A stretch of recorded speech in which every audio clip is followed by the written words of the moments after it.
Ito na lang. Diba? Ayan. Gigilid pa tayo. Gigilid. Ay, naka-flip ako. Naka-flip.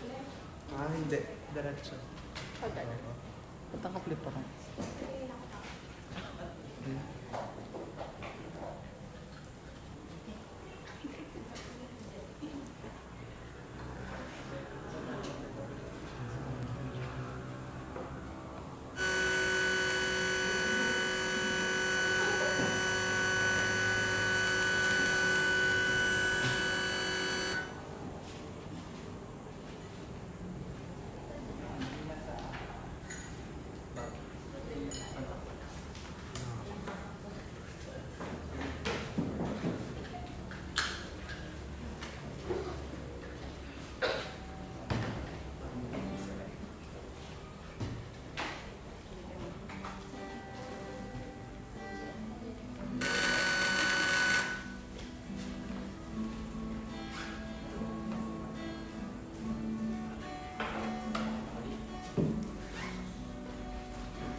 Ayan, tinangali ka ng gising.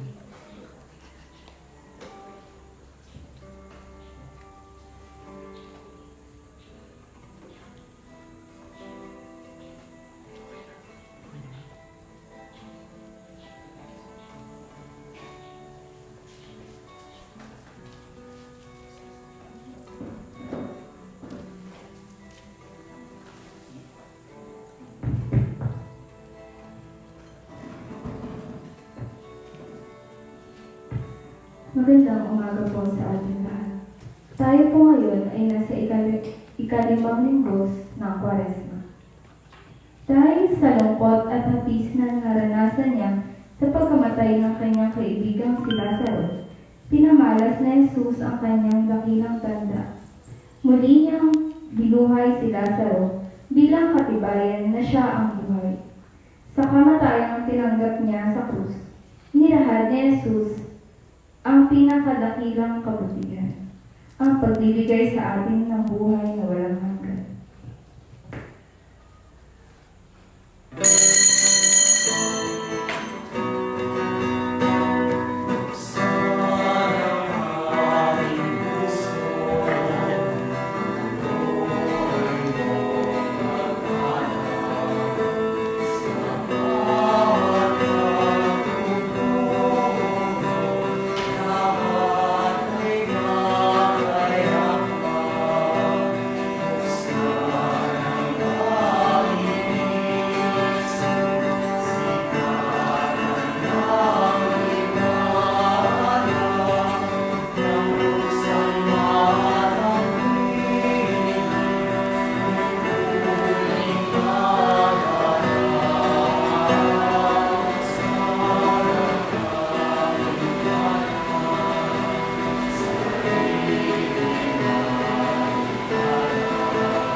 Simulan po natin ang ating banal na pagdiriwang sa ngalan ng Ama at ng Anak at ng Espiritu Santo. Amen. Ang pagpapala ng ating Panginoon Kristo, ang pag-ibig ng Diyos Ama, at ang pakikipagkaisa ng Espiritu Santo naway sumayin lahat. At sumayin. Mga kapatid, tayo po ngayon ay nasa ikalimang linggo sa panahon ng Kwaresma. Sa ating Ebanghelyo, tayo pinaalalahanan ng ating Panginoon Kristo na siya ang buhay at ang muling pagkabuhay. Sa katahimikan ng ating mga puso, aminin natin ang ating mga nagawang kasalanan upang tayo maging marapat na tumanap sa banal na pagdiriwang.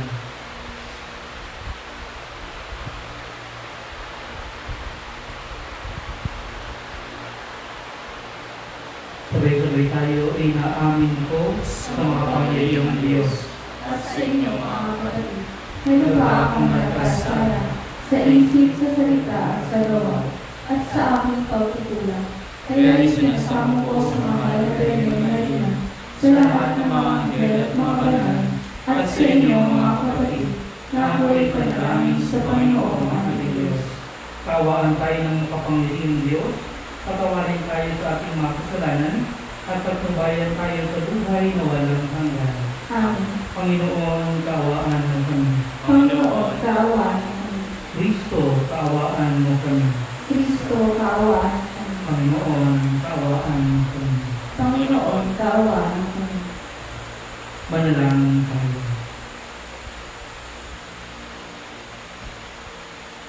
Ama naming makapangyarihan, alang-alang sa dakilang pag-ibig ng iyong anak, na siyang nagbunsod upang mahalin niya ang lahat, ano patpusan niyang inako ang mamatay para sa sanlibutan.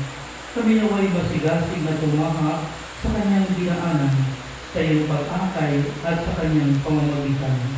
Kasama ng Espiritu Santo, magpas sa walang hanggan. Amen. Ang makahari ang pagtatagumpay mula sa libingan ng sambayan ng nalugmok sa kapighatian, ang siyang nagpapaalala sa atin tungkol sa kapangyarihan ng Diyos na nasa katauhan ng Diyos. Makinig po tayo sa unang pagbasa.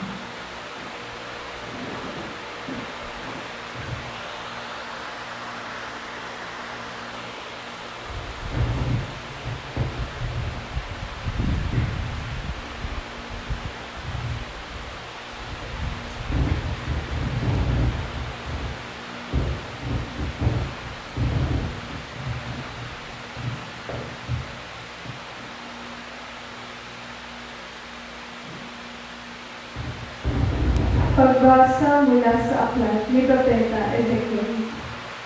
Ito ang sinabi ng Panginoong Diyos. Magpahayag ka. Sabihin mo, ipinasasabi ko. Bayan ko, ibubukas ko ang inyong libingan. Ibabawan ko kayo at inuuli sa inyong bayan. Kung maibukas ko na ang inyong libingan at maibawan ko kayo, makikilala ninyo ako ang Panginoon. Hihingahan ko kayo upang kayo'y mabuhay, at ibabalik ko kayo sa inyong sariling bayan. Sa gayon, malalaman ninyo na akong Panginoon ang nagsabi nito at aking gagawin. Ang salita ng Diyos. Salamat sa Diyos. Salmong tugunan. Sa piling ng poong Diyos, may pag-ibig at pagtubos. Sa piling ng poong Diyos, may pag-ibig at pagtubos. Sa gitna ng paghihirap, tinawag ko'y Panginoon. Panginoon, ako'y dinggin pagkat ako'y tumatagoy. Dinggin mo ang pagtawag ko't paghingi ng iyong tulong. Sa piling ng poong Diyos, may pag-ibig at pagtubos. Kung ikaw ay may talaan nitong aming kasalanan, lahat kami ay tatanggap ng hatol mong nakalaan. Ngunit iyong pinatawad, kasalanan ay nilimot. Pinatawad mo nga kami upang sa iyo ay matakot. Sa piling ng buong Diyos may pag-ibig at pagtubos. Sabik akong naghihintay sa tulong mo, Panginoon, pagkat ako'y may tiwala sa pangako mong pagtulong. Yaring aking pananabik, Panginoon, ay higit pa sa serenong naghihintay ng pagsak umaga. Sa piling ng buong Diyos may pag-ibig at pagtubos. Magtiwala ka, Israel, magtiwala sa iyong Diyos.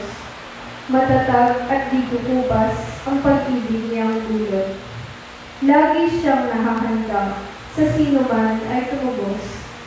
ililigtas ang Israel, yaong kanyang mga hirang. Ililigtas niya sila sa kanilang kasalanan. Sa piling ng poong Diyos may pag-ibig at pagtubos. Inihahayag ni Pablo na ang Espiritu Santo ang siyang biyaya ni Kristo, ang siyang tanda at patotoo ng ating muling pagkabuhay sa pagdating ng tamang panahon.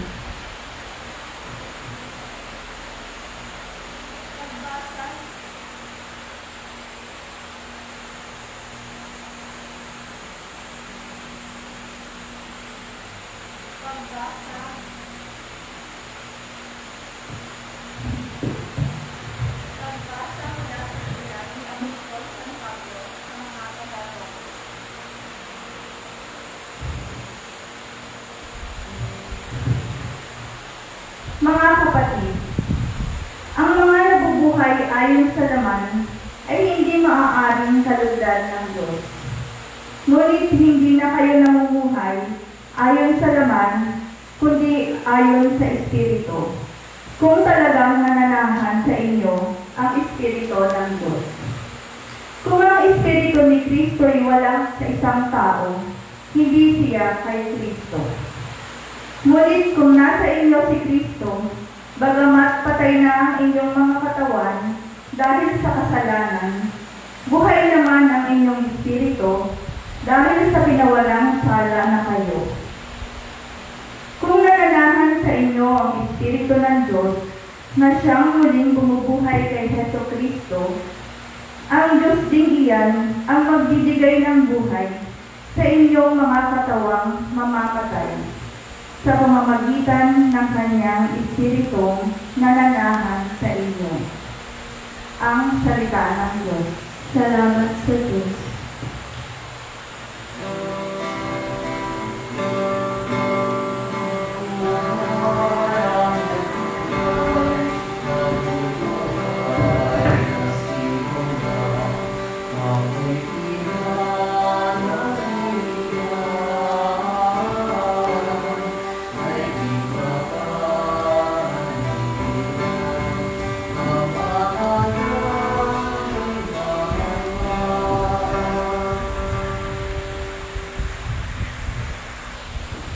Sumainyo ang Panginoon. At sunayin. Pagbasa mula sa mabuting balita ng Panginoon ayon kay San Juan. Papuri sa iyo, Panginoon. Noong panahong iyon, nagpasabi kay Jesus ang mga kapatid na babae ni Lazaro, Panginoon, ang kaibigan mo yung minamahal ay may sakit. Ngunit nang marinig ito ni Jesus ay sinabi niya, hindi magwawakas sa kamatayan ang sakit na ito. Nangyari ito upang maparangalan ang Diyos at sa pamagitan nito ay maparangalan ang anak ng Diyos. Mahal ni Jesus ang magkapatid na Maria, Marta at Lazaro. Gayon may pinaraan pa niya ang 2 araw matapos mabalita ang may sakit si Lazaro. Bago sinabi sa kanyang mga alagad, magbalik tayo sa Judea. Pagdating ni Jesus, nalaman niyang 4 na araw nang nakalibing si Lazaro. Nang marinig ni Marta na dumarating si Maria, si Jesus, sinalubong niya ito, ngunit si Maria ay naiwan sa bahay. Sinabi ni Marta, Panginoon, kung kayo po'y narito, hindi sana namatay ang aking kapatid. Ngunit nalalaman kong kahit ngayon ibibigay sa inyo ng Diyos ang anumang hingin ninyo sa Kanya. Muling mabubuhay ang iyong kapatid, wika ni Jesus. Sumagot si Marta, nalalaman ko kung siya yung mabubuhay uli sa uling araw sa muling pagkabuhay. Sinabi naman ni Jesus, ako ang muling pagkabuhay at ang buhay. Ang nananalig sa akin, kahit mamatay ay muling mabubuhay. At sino mang nabubuhay at nananalig sa akin ay hindi mamamatay kailanman. Pinaniniwalaan mo ba ito? Oo, Panginoon, sagot niya. Nananalig ako sa inyo. Kayo po ang anak ng Diyos, ang Mesiyas na inaasahang palilito sa sanlibutan. Si Jesus ay napalimuto. Saan niyo siya inilibing? Tanong niya. Sumagot sila, Panginoon, hali kayo at tingnan niyo. Tumangis si Jesus kaya't sinabi ng mga Hudyo, talagang mahal na mahal niya si Lazaro. Ngunit sinabi ng ilan, nakapagpadilat ng bulag ang taong ito, bakit hindi niya nahadlangan ang pagkamatay ni Lazaro?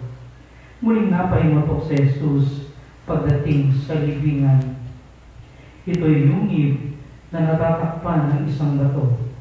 Alisin ninyo ang bato, sabi ni Jesus.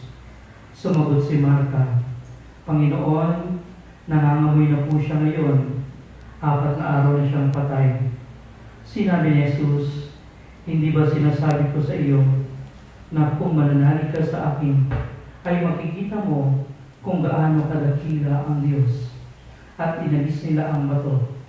Tuminga na si Jesus at ang wika, Ama, nagpapasalamat ako sa iyo sapagkat dininig mo ako.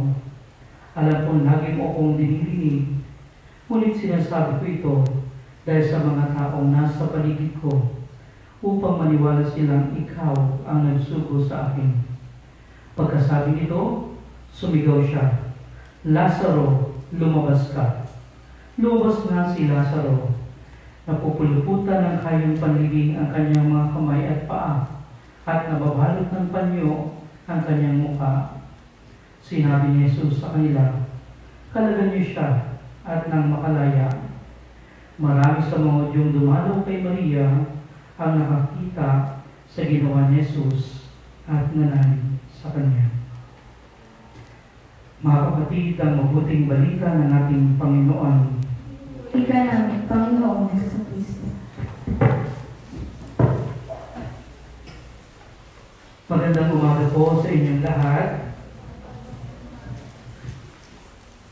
Ako ang buhay at muling pagkabuhay. Alam po ninyo, isa sa mga pinatatakutan ng mga tao ay walang iba kundi ang kamatayan. Kaya nga kapag meron taning ang buhay mo, ikaw ay takot na takot. Sapagkat tunay na tunay, marami ang takot na mamatay. Marami ang takot sa kamatayan. Sapagkat ang kamatayan ay tilang isang napakadilim na pangyayari sa ating buhay at sa buhay ng mga nagmamahal sa atin. Ang kamatayan ay parang isang kabiguan, isang pagkatalo sa buhay na ito dahil sa ating pagkakasala. Marami sa atin nakakaranas ng iba't ibang uri ng kamatayan kahit hindi kamatayan pisikal. Yung iba, patay na patay sa teleserye. Yung iba, patay na patay sa K-drama. Yung iba, patay na patay sa Facebook. Yung iba, patay na patay sa TikTok. At yung iba ay patay na patay sa kanyang crush. At may iba naman, halos nararamdaman ng kamatayan sa gitna ng kanilang problema. Parang pinapatay sila ng kanilang problema, pinapatay sila ng kanilang karamdaman, pinapatay sila ng mga pagsubok sa buhay, pinapatay sila ng suliranin sa buhay. Kaya kapatid, ikaw, ano ang pumapatay sa iyo? Mga kapatid, sa ating Ebanghelyo ngayon, tayo'y pinapaalalahanan ng ating Panginoong Jesucristo na huwag natin ituon ang ating sarili sa mga bagay na pumapatay sa atin. Kundi, ituon natin ang ating sarili sa kung sino ang nagbibigay ng buhay at kung sino ang pinagmumula ng buhay at kung sino ang muling pagkabuhay. Ito ay walang iba kundi ang ating Panginoong Jesucristo. Siya ang buhay at muling pagkabuhay. Kaya sa gitna ng mga kamatayan ating nararanasan, huwag tayong mawalan ng pag-asa. Manalig tayo sa Kanya, sapagkat sinabi niya sa Ebanghelyo, ang sino mang nananalig sa Kanya ay muli niyang bubuhayin at pagkakalooban ng bagong buhay sa Kanyang piling. Tanging ang pananalig kay Kristo ang patuloy na magbibigay buhay, magbibigay sigla sa anumang kamatayan ating naranasan sa buhay ito.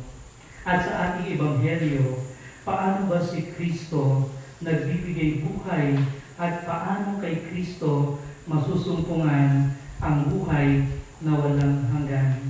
Nakita natin una sa ating Ebanghelyo, si Jesus ay pumunta sa kanyang mga kaibigan na sina Maria, Marta at ang namatay na si Lazaro.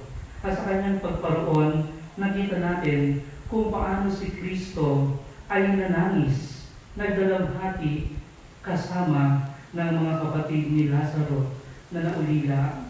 Ganito ang ating Panginoon Kristo sa kanyang pagbibigay buhay na sa gitna ng ating kamatayan sa pamagitan ng pagsubok, ng karamdaman, lalo tigit ng coronavirus na sa atin ngayon ay nakapipinsala, si Kristo ay dumarating sa ating buhay upang makiisa sa ating nararamdaman, upang magdalamhati sa ating mga kapighatian.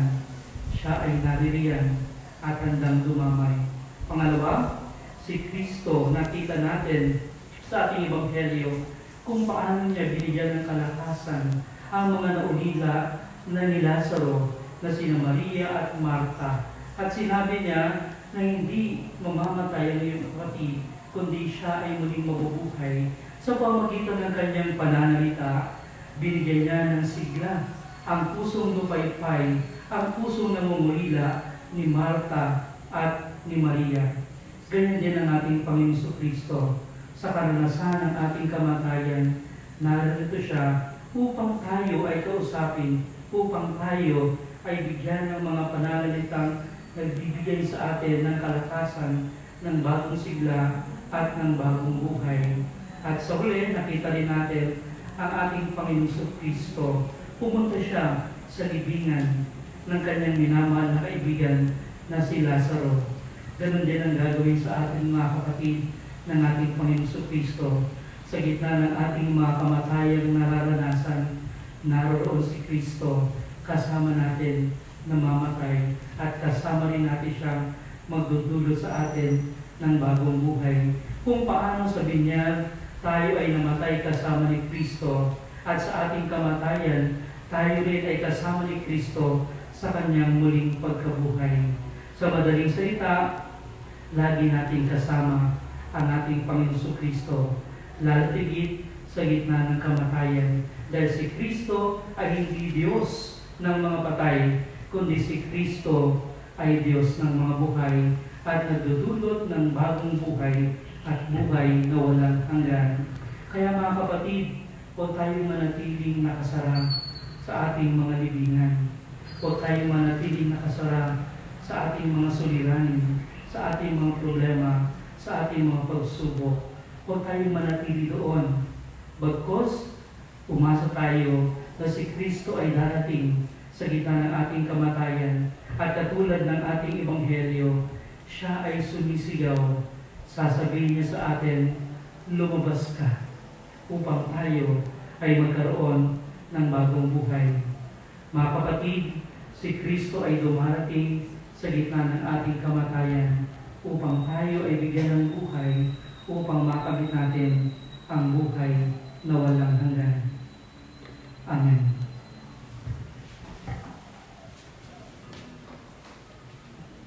Sumasampalataya ako sa Diyos sa mga makapangyarihan. Salamat na may gawa ng langit at lupa.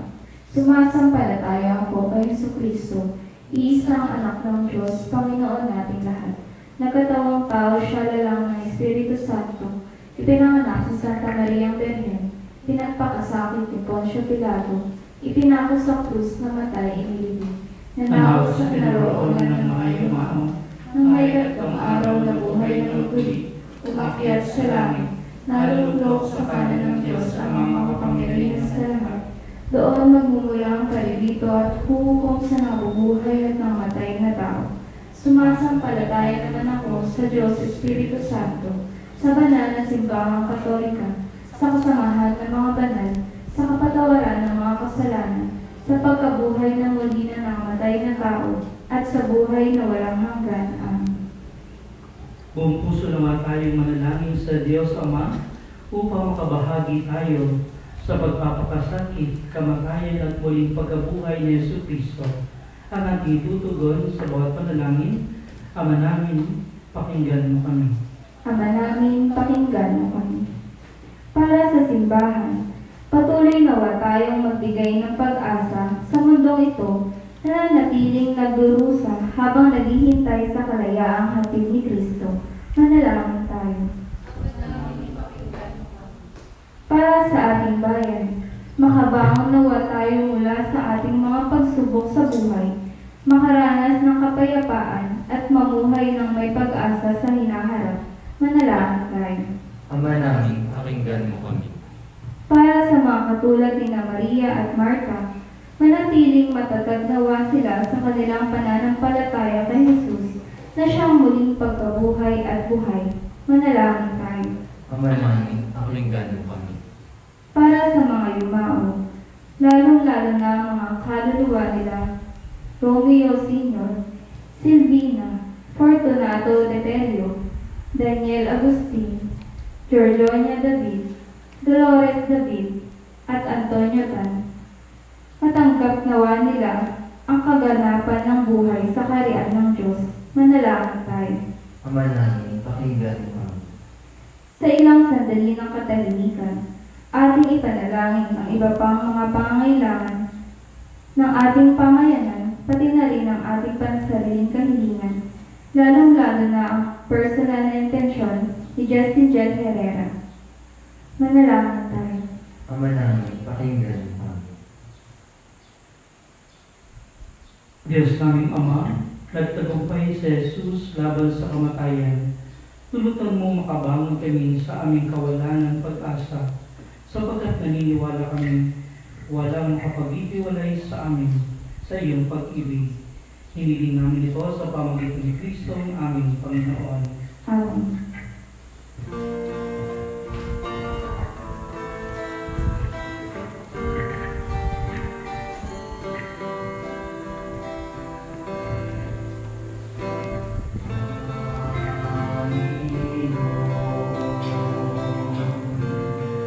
Turuan mo akong maging bukas kanan. Turuan mo akong maging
ng Diyos amang makapangyarihan.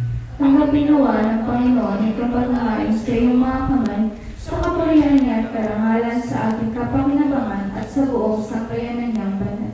Ama naming lumikha, kami dumadalangin ang mga pinapagsaloob mo na mga nilalaman ng pananampalatayang Kristiyano ay iyong gawing dalisay, pakundangan sa pinagdiriwang na paghahain ito sa pamagitan ni Jesucristo, kasama ng Espiritu Santo magpas sa walang hanggan.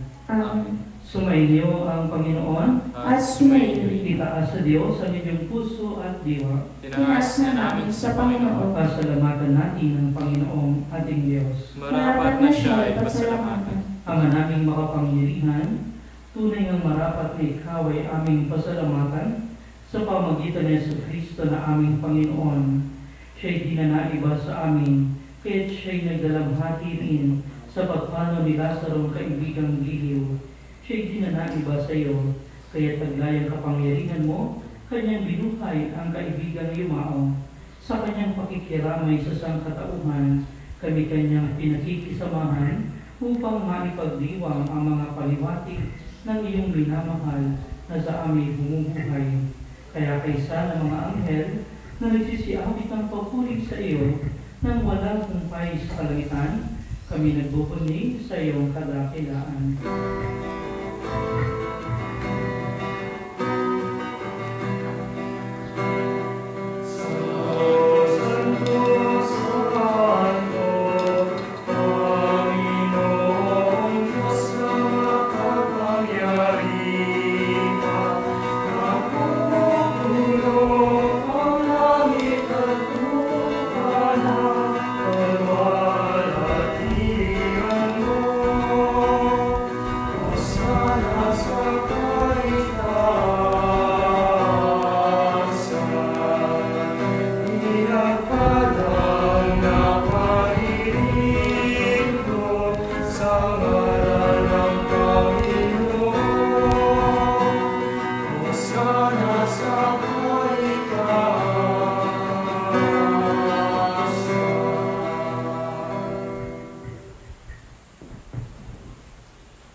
Ama naming banal, dapat kang purihin ng kanang kinapal, sapagkat sa pamagitan ng anak na aming Panginoong Jesucristo at sa kapangyarihan ng banal na Espiritu, ang lahat ay binibigyan mo ng buhay at kabanalan. Walang sawang tinitipon ng iyong sambayanan upang mula sa pagsikat hanggang sa paglubog ng araw, maihandog ang malinis na alay para sa bahin ng iyong ngalan.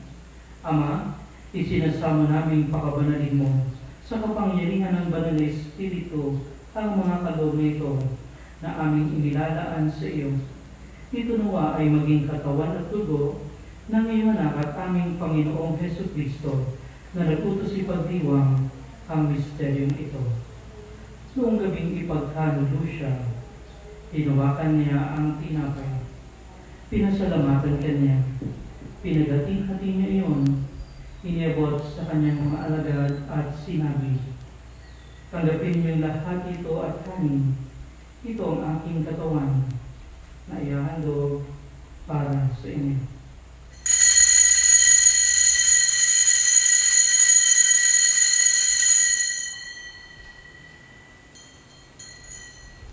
Kaya hindi naman nung matapos ang hapunan, tinawakan niya ang kalis. Muli kanyang pinasalamatan. Inabot niyang kalis sa kanyang mga alagad at sinabi, tanggapin ninyong lahat ito at inumin. Ito ang kalis ng aking dugo, ng bago at walang hanggang tipan. Ang aking dugo na ibubuhos para sa inyo at para sa lahat, sa ikapagpapatawad ng mga kasalanan. Gawin niyo ito sa pag-alala sa akin.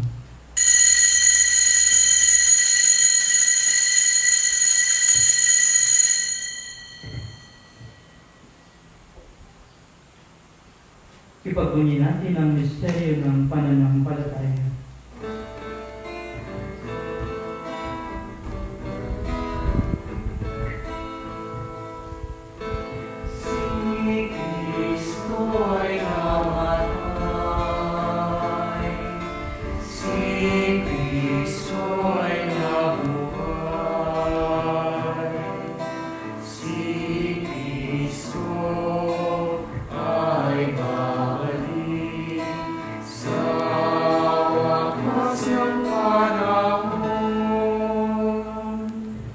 Ama, ginugulita namin ang pagkamatay ng iyong anak na sa amin nagligtas, gayon din ang kanyang muling pagkabuhay at pag-akyat sa kalangitan. Samantalang kanyang pagbabalik ay pinananabikan. Kaya bilang pasasalamat, ngayon aming iniaalay sa iyo ang buhay at banal na paghahain ito. Tunghayan mo ang handog na ito ng iyong simbahan. Masdan mo ang iyong anak na nag-alay ng kanyang buhay upang kami ay ipakipagkasundo sa iyo. Loobin mong kaming magsasalo-salo sa kanyang katawan at dugo ay mapuspos ng Espiritu Santo at maging isang katawan at isang diwa kay Kristo. Kami nawa ay gawin niyang handog na habang panahong nakatalaga sa iyo. Tulungan nawa niya kaming magkamit ng iyong pamana. Kaisa ng ina ng Diyos, ang mahal na Birheng Maria, si San Jose, ang kanyang kabiyak na puso, kaisa ng mga apostol, si Santiago, mga martir, at kaisa ng lahat ng mga banal na aming naasahang laging nakikiusap para sa aming kapakanan. Ama, ang handog na ito ng aming pakikipagkasundo sa iyo ay magbunga nawa ng kapayapaan at kaligtasan para sa buong daigdig. Patatagin mo sa pananampalataya at pag-ibig ang iyong simbahang naglalakbay sa lupa, kasama ng iyong lingkod na si Papa Francisco, ang aming Obispo Bartolome, ng tanang mga obispo at buong kapalian, at ang iyong piniling sambayanan. Dinggin mo ang mga kahilingan ng iyong angkan na ngayon tinipon mo sa iyong harapan. Amang maawain, kupkupin mo at pag-isahin ang lahat ng iyong mga anak sa bawat panig at sulok ng daigdig. Kaawaan mo at patuloyin sa iyong kaharian ang mga kapatid naming yumao at ang lahat ng lumisa na sa mundo ito na nagtataglay ng pag-ibig sa iyo. Kami ay umaasang makararating sa iyong piling at sama-sama magtatamasa ng iyong kaninimang walang maliw, sapagkat aming masisilayan ang iyong kagandahan sa pamagitan ng aming Panginoon Jesucristo na siyang pinagdaraanan ng bawat tulog mo sa aming kabutihan.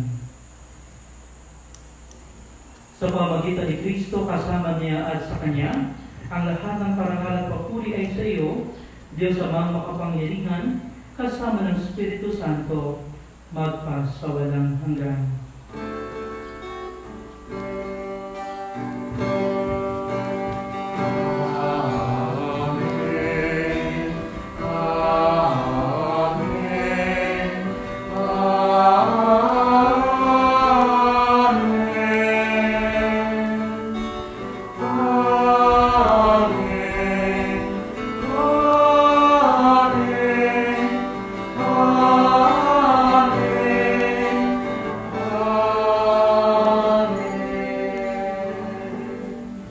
Sa tagubilin ng mga sagagaling na utos at turo ni Jesus na Panginoon natin na Diyos, ipahayag natin ang lakas loob.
lahat ng masama, pagkalooban ng kapayapaan araw-araw, ligtas sa kasalanan, at ilayo sa lahat ng kapahamakan, samantalang aming pinananabikan ang dakilang araw ng pagpapahayag ng tagapagligtas namin si Yesu Cristo. Sapagkat sa iyo ang kaharian, ang kapangyarihan at ang kapurihan magpakailanman. Amen. Panginoong Yesu Cristo, sinabi mo sa iyong mga apostol, kapayapaan ang iniiwan ko sa inyo, ang aking kapayapaan ang binibigay ko sa inyo. Tunghayan mo ang aming pananampalataya at huwag ang aming mga pagkakasala. Pagkalooban mo kami ng kapayapaan at pagkakaisa ayon sa iyong kalooban, kasama ng Espiritu Santo, magpasawalang hanggan. Amen. Ang kapayapaan ng Panginoon ay laging sumainyo. At sumayin. Magbigay tayo ng kapayapaan sa isa't isa.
Ito ang kordero ng Diyos.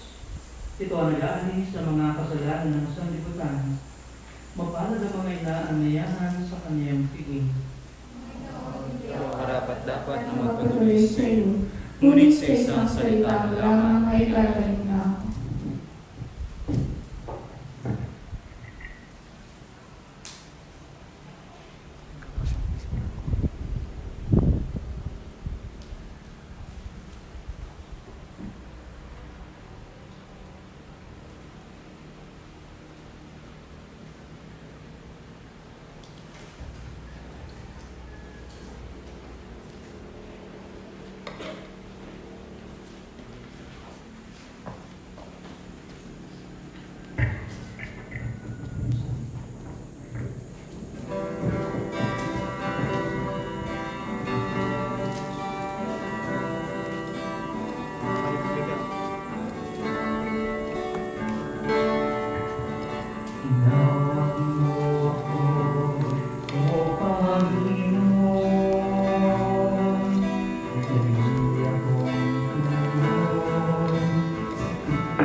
Horacio Imperaca for coronavirus 2019. God our Father, we come to you in our need to ask your protection against the COVID-19 that has disturbed and even claimed lives. We pray that you guide the people tasked to find cures for this disease and to stem its transmission. Protect the medical experts that they may minister to the sick with competence and compassion. We pray for those afflicted. May they be restored to health soon. Protect those who care for them. Grant eternal rest to those who have died. Give us the grace in this trying time to work for the good of all and to help those in need. We implore you to stop the spread of this virus and to save us from our fears. Grant all this through our Lord Jesus Christ, your Son, who lives and reigns with you in the unity of the Holy Spirit, one God, forever and ever. Amen.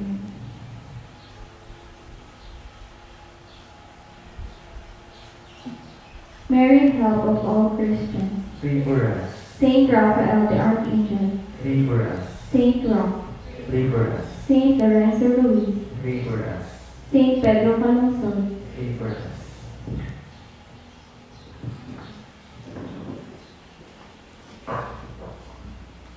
Manalangin tayo. Ama naming mapagmahal, kami nakikinawang sa katawan at dugo ng iyong anak ay mapagbinanawang lagi sa mga kaanin niya na namamagitan kasama ng Espiritu Santo magpasawalang hanggan. Amen. Sumainyo ang Panginoon, At sumainyo. magsipo kayo at hingin ang pagpapala ng Diyos. Ang Diyos namang maawain na nagkaloob sa inyo ng anak niyang nagpakasakit bilang huwara ng pag-ibig, ay siya namang magbasbas sa inyong lahat, pakundangan sa paglilingkod ninyo sa Kanya at sa kapwa, ngayon at magpasawalang hanggan. Amen. Pakundangan sa Kanyang kamatayan upang kayo huwag dumanas ng walang katapusang pagkamatay. Makamtanawan ninyo ang buhay na walang hanggan.